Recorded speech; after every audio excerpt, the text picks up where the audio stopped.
What is Strike Force? So Strike Force levels, this is the introduction of non-linearity to the campaign. You're going to get these strike options for these Strike Force levels when you're taking on your campaign. You'll have a choice of these levels. These are the proxy wars that are occurring in the year 2025. You and your Black Ops team, you'll have a choice of which one of these levels you want to go on. In this case, we've chosen Singapore. We're going into Singapore with this Black Ops level. Now, the thing about Strike Force levels is they are entirely new game design. Right now, what you've seen him just do, the player just do here, is he's gone into Overwatch mode. He's looking at it from a strategic vantage point, and he's setting up his markers here. He wants his squad to go here. He can see in red there, you can see the enemy, and you can see what's going on. He needs to secure these three positions. So he's getting a lay of the land. He's going to set it up, and then at will, he can move into and play any one of these. Choice, right? So it's like how you can play this level the way you want to play. It's a sandbox level. You can take over the objectives in whatever way you want, in any order that you want. And you can play, you can lose. And you can level, lose. Right? And you can lose. So so obviously in a Call of Duty game, you need to win, right?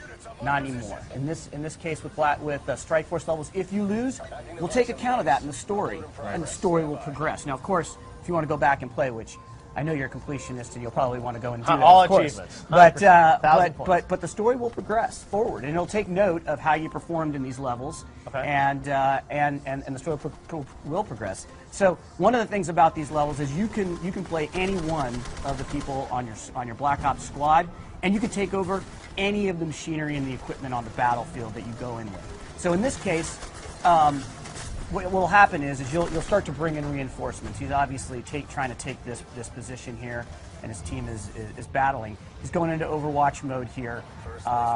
He's about to get some new units that are dropped in that he can take over and play with. Wow.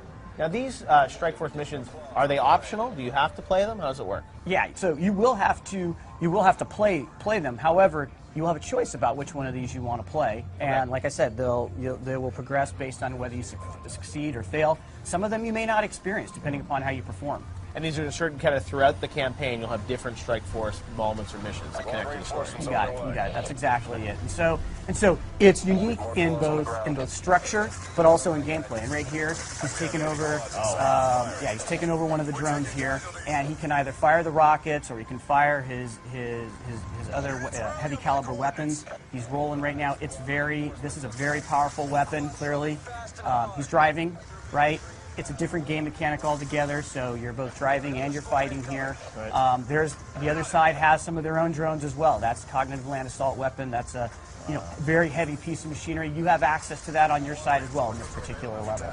So it's amazing that you guys have all these levels that you've sort of inserted throughout the campaign. Now, this one is obviously set in Singapore, and you're going to have them kind of all around the world? They will be so without giving up the entire fiction, but there's going to be various areas, geographic locations in the world where these hotspots are occurring in this, like I said, in this year 2025. Right. And the head of JSOC is going to come to you and he's going to lay it all out and he's going to say, this is what's going on, this is what's going on, this is what's going on. Where do you want to go? Make a choice. Make a choice. You'll make a choice, and then the fiction will progress, and it'll take account of your choice. Interesting. All right, so we'll branch a couple times, and you'll get to see. You can really play through this game multiple times. There's a lot of replayability here because of the Strike Force missions. Yeah, no, absolutely. So replayability, not only with the levels, but inside the levels. So right now, the way he's playing this, he's now taken over a quad.